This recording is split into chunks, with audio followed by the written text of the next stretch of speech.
What's going on, everyone? Badger here. Should like and sub, and let's get into this. Obviously, there's a lot of strong feelings going around James Gunn's Superman. Agreed by everyone, including James himself, that if this movie isn't perfection, there will not be a continued DC universe. It really all hinges on this. We've got the teaser trailer, the full trailer coming out tomorrow on Thursday. We're going to talk about the leaked description of what that entails. But right now, we've got this 30-second teaser that has come out. And let's see. Just some establishing shots. The Daily Planet, Metropolis, the gang, everyone looking up, which is their tagline. A couple of shots that look just like out of Man of Steel.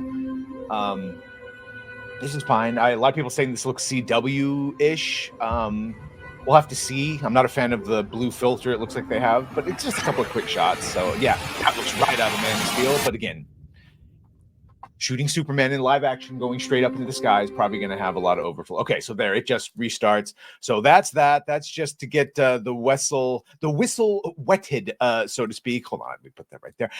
We do have, though, a description of what entails for us tomorrow. So here we go. This is apparently the teaser trailer that the press saw. This is from My Time to Shine. Hello. Same person. We heard the rumors that Sony is seriously considering selling Spider-Man back to Sony or to DC. Jesus Christ, the MCU. The teaser trailer opens with Superman crashing into a snowy landscape, battered and struggling to rise. Silence breaks as he softly whistles, and Crypto bursts through the snow in response. Superman, resolute but in pain, whispers, "Take me home." The moment crescendos with the distorted electric guitar riff of John Williams' iconic Superman theme, blending nostalgia with a modern edge. The teaser relies on visuals and music to carry its emotional weight, offering powerful glimpses of themes and conflicts rather than a clear narrative. Superman saves a little girl from an explosion. Clark Kent appears briefly at the Daily Planet, and Lois Lane shares a floating kiss with him, grounding their bond amid chaos. And we heard yesterday Gunn talking about the fact it starts right in the action, as in Lex Luthor already hates Superman, even if they've never actually met. Superman and Lois know each other. Clark and Lois know each other, even though she doesn't know he's Superman. So we're just going to start right there. Lex Luthor looms ominously, hinting at darker plans, while the Fortress of Solitude reappears with its iconic crystal formations. Surprising moments include Superman clashing with Mr. Terrific, hot girls blink and miss it shot, and Superman walking stoically through a hostile crowd, unfazed as tension rises. And we saw that being filmed. The trailer shifts to hope, which is what we all wanted. People in a desperate third world setting rally under a Superman flag, a young boy whispering his name with reverence. Quick highlights add layers.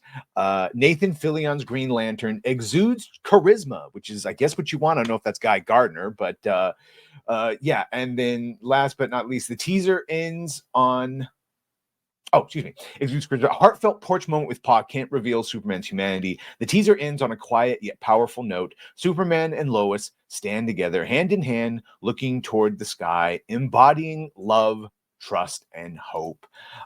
We had James here talking a little bit about the action in the scenes, talking about flying and fighting. I wrote up this big document on action and what our philosophy is of action and how we shoot it and what it is, and keeping it alive in the air as well as on the ground, he explained. And to be able to shoot stuff in the sky as if we were shooting it, because everything was rougher, like it's in the Guardians of the Galaxy. Like it's in the Suicide Squad, and being able to shoot stuff in the sky like that is really hard. So we took a lot from films like Top Gun Maverick, which we're literally shooting flying things. We shoot a lot of our action with actual drones flying in and around Superman and the people that he's flying with, the engineer, whoever else that he's fighting up in the air. And we do that on sound stages.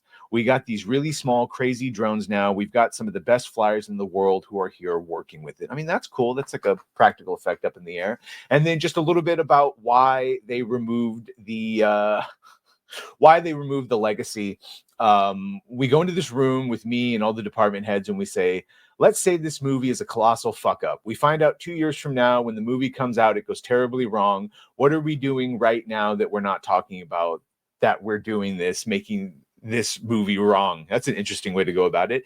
It gives a chance for all the parties involved to speak their mind, whether it's about the script, whether it's about the casting, whether it's about how departments aren't communicating with each other. Gonna allow it's where you Festivus, you airing your grievances.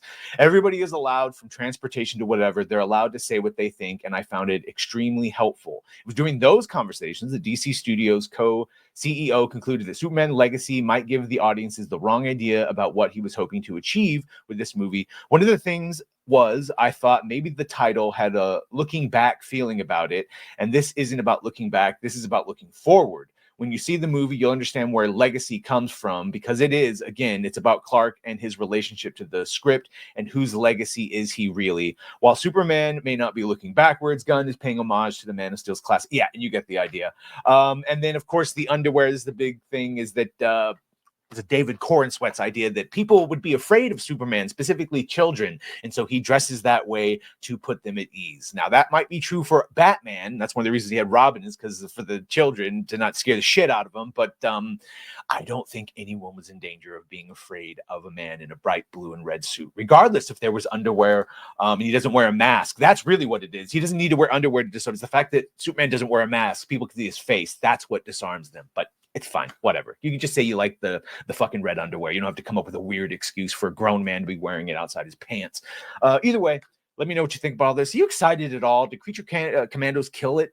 Do you have some nuance like me, or you just one of them dirty 8 Gooner Channers, whatever the fuck Script Doctor said? Either way, I'm sort of looking forward to this, but and I've seen you guys say it, you don't have faith that Gunn is able to transcend his own selfish wants, and you don't think he's capable of doing the tone that Superman needs. And I tend to agree with you, but I hope he surprises me. Either way, let me know what you think about all this. Make sure to like, share, and sub. If you have done that, thank you. If you're going to do that, thank you. Well, bye.